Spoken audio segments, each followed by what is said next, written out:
Kajokaran, bubuhusan lang natin yung ano, yung ating motor. Bibisikan dito sa ating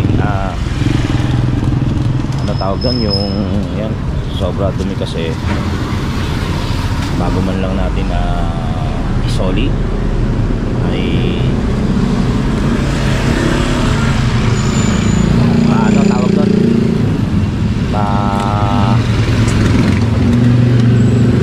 buhusan or mapumawisikan ng ano, ng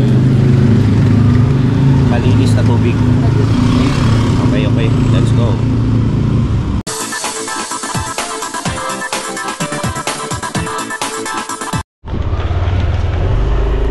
Ayun, mga kachokaran, ngayon ko lang uli na i-drive tong motor.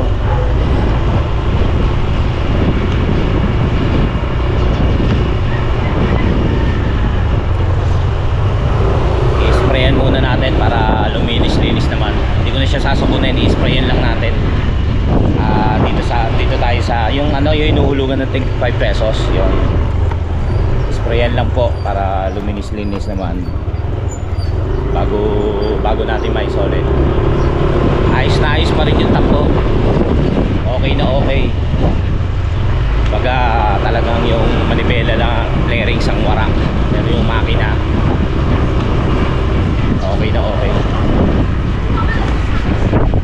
Hindi ko na naman po pala na-ilock yung aking helmet. Pasensya na po kayo. Pero sa susunod po talaga pong lagi ko na pong ilalak. Pasensya na po ulit.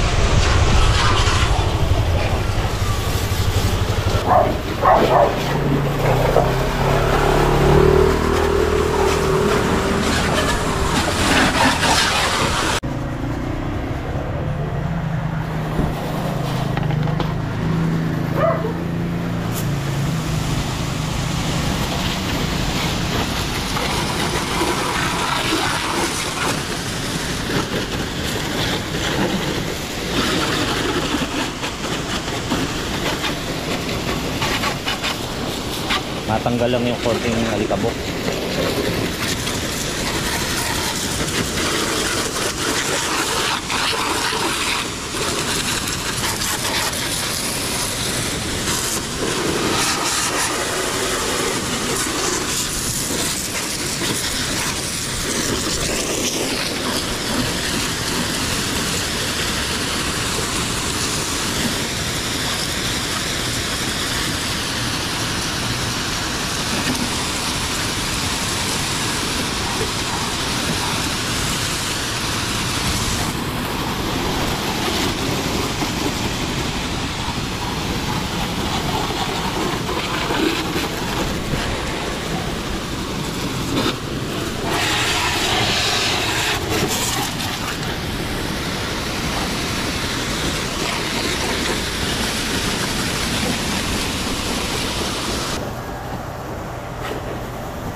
Pwede na yan.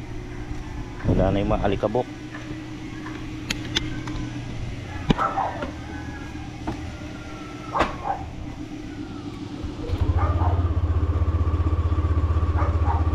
nyo, ang odo niya, 735 lang.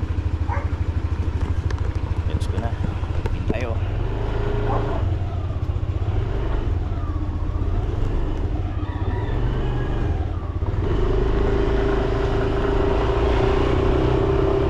Dadaan tayo kay parang JP. Bukas yung gate, baka nandito yon. Ay wala pala, ayan yung motor niya. Sarado.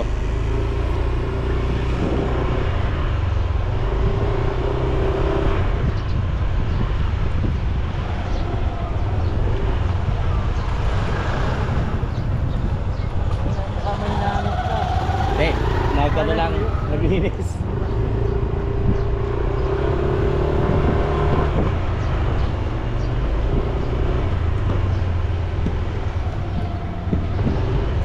Tayo dumaan.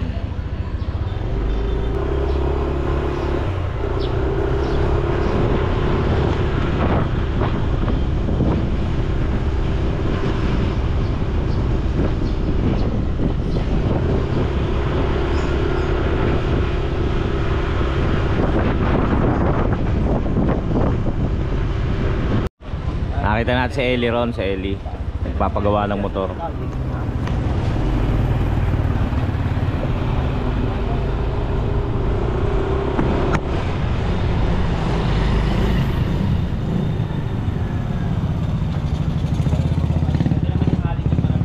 Change oil? Ha? Ayan, pa-change oil tsaka gear oil si... Oo nga. Ano, bayad ka na? Bayad na? Sige, baba mo. Ah, sige, sige. Salamat naman. Labi na natin. Si Ellie. Oh, bigyan ko muna to ha. Gas, ano yan? Ha? Yan ang style niyan. Pinanlaban kasi sa ano. Pinanlaban sa... MotoGP. Oo. Na puro sila pagandahan. Ako naman winara ko. Boss Iron Man. Lee, dito muna ako.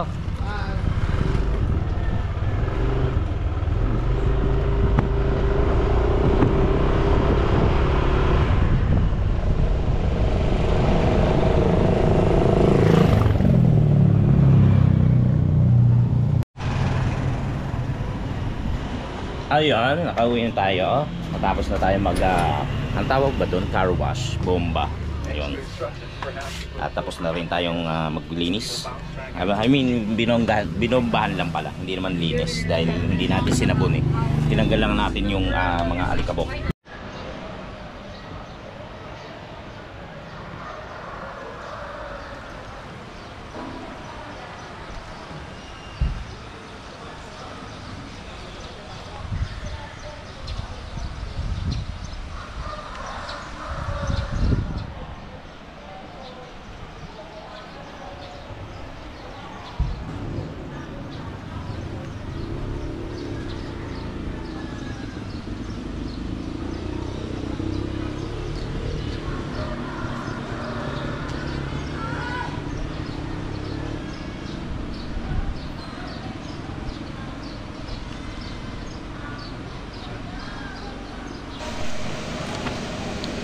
At eto na nga mga katsokaran. Dumating na ang araw at oras na sa tingin ko ay dapat nang isauli ang ating motor. Sa mga hindi po nakakaalam, ito po ay hulagan lamang. 3 years ko po siyang inuhulugan. Sa mga di po nakapanood, na-vlog ko na din po kung paano ko nakita ang nakuha ang pinandown ko po dito. Nag-iipon po ako sa alkansya. Kinuha ko po ang inuhulog ko sa alkansya sa sumusobra po sa ating pagta-tricycle. At ibinenta ko din po ang aking lumang motor na Yamaha Vega Force sa murang halaga para ipandagdag sa down payment. Sa madaling salita, nakakuha tayo ng bagong motor. Mahirap man o masakit kasi pangarap ko po talaga na magkaroon ng sariling motor na nakapangalan sa akin mismo. Kasi nga, puro second hand lang naman po ang nagiging motor ko eh. Pero ito nga, wala naman tayong magagawa. Kailangan nating magdesisyon at pag-isipan mabuti kung paano ang gagawin dito sa ating motor. Kaya ito nga po, nakapag-desisyon po ako na isauli na lamang po.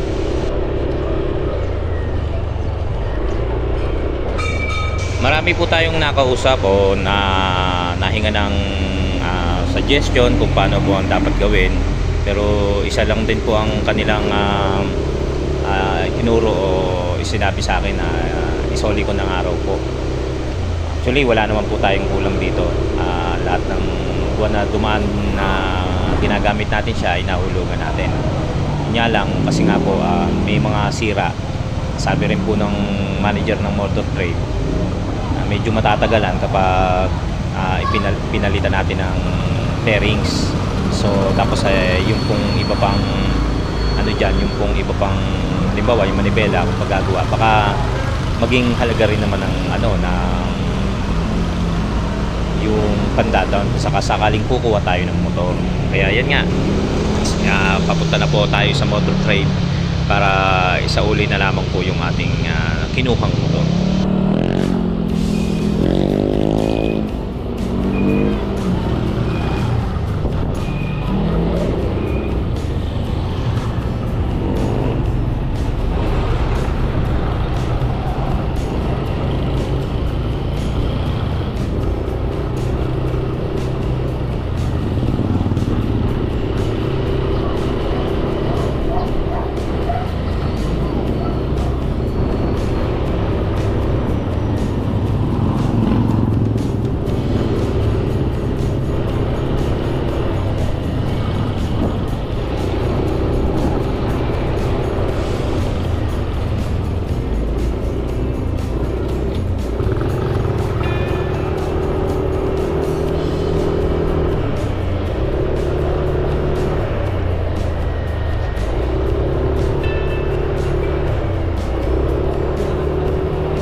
Naman tayo bago rin naman po natin isinooli yan,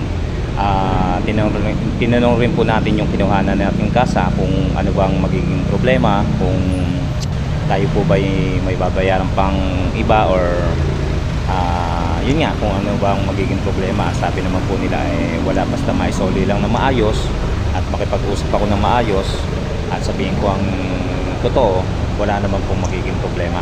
Kaysa nga naman itambay po sa ating bahay nang hindi nakipag-usap sa kanila. Mas maganda naman po yung makipag-usap tayo at isauli ng maayos.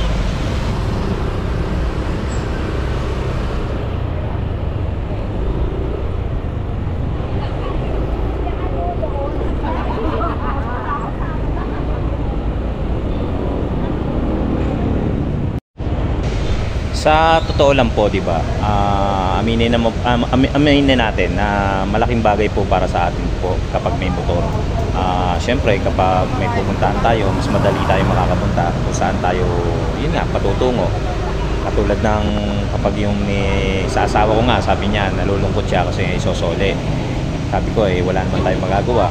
Siguro mag-ipon na lang uli para makakuha ng iba. Tapos yun nga, para magkaroon uli kami ng bagong motor. Kasi minsan pagka aalis siya, saan pupunta, papahatid sa akin, Yun eh, ganun din ako, ginagamit ko sa pamasok ang motor na ito. Kaya medyo talagang malungkot, kung hindi lang medyo. Tapos isa pa, ito nga rin po yung dahilan, yung pagpupunta po ako sa Team Kapanalig. Mas maganda po yung may sarili akong motor.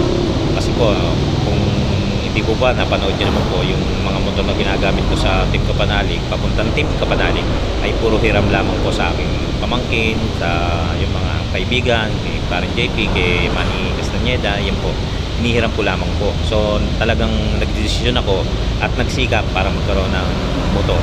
Pero may motor ako dati. Yun nga yung Vega Force, pero hindi po siya pambiyahe talaga dahil matagal na po siya, tsaka madaling mag-init po yung makina. So nag-decide po talaga akong bumili ng motor.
Si Jay, si Jin Paula.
Ay, nandiyan yung pati yung ano ko. Titingnan ko muna. Wala na kayo.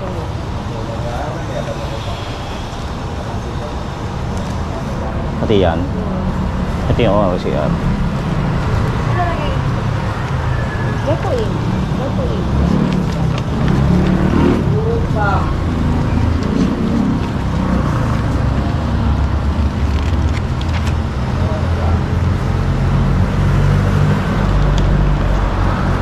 Pati ba ito? Hindi mo naman ito kailangan. Maanda. Ha? Maanda. Oo, maganda nga takbo. Shout out. Shout out po. Siya, first time din. Sa'yo yun, sir. Nakaksidente. Stop lang. Na-accidente siya sa vlog. Naka-vlog. Naka-vlog din. Aray. Ayun nga, oh. Hindi ka na mapaayos yun. Yan okay. Ganda ano niyan takbo. Number 2 months lang.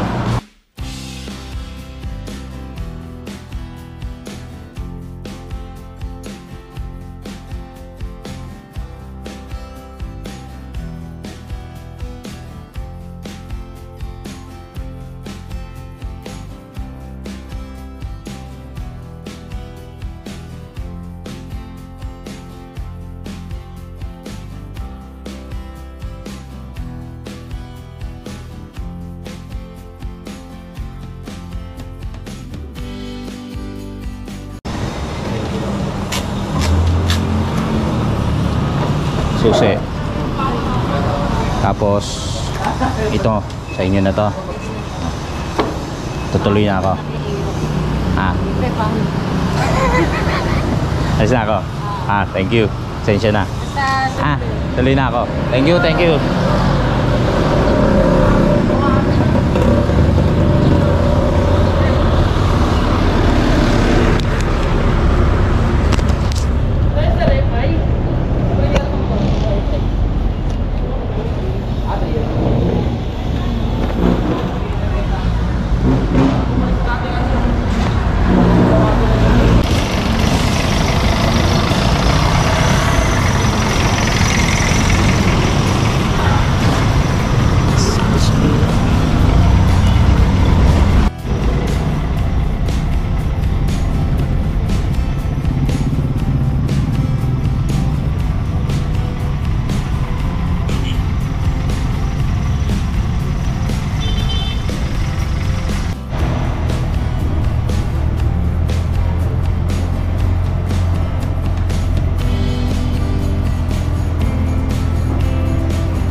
Everlasting.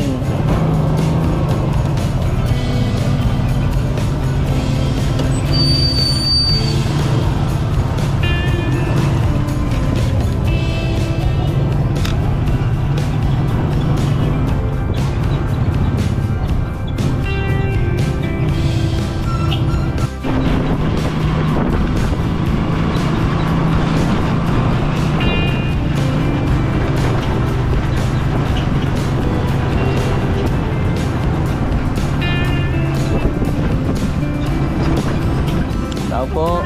Baba mo muna, baba mo muna.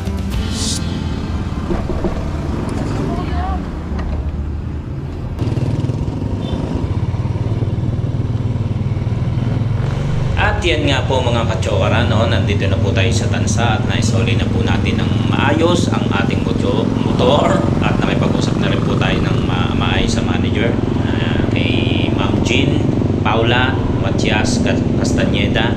Maraming salamat po sa inyong staff sa pangunawa at pag-intindi po sa aking nagawang yun nga, naisoli yung motor ng hindi naman po natin kagustuhan din yung nangyari na sa ating aksidente, pero nagpapasalamat pa rin po ako sa inyong pag-intindi.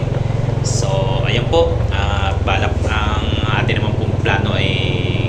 pala rin at mabibigyan po ulit tayo ng pagkakataon ay kukuha na lamang po ulit tayo ng bago at sana huwag na pong mangyari uli ang nangyaring aksidente para po kahit papano manatili sa atin yung ating kinuwang gamit or yung motor.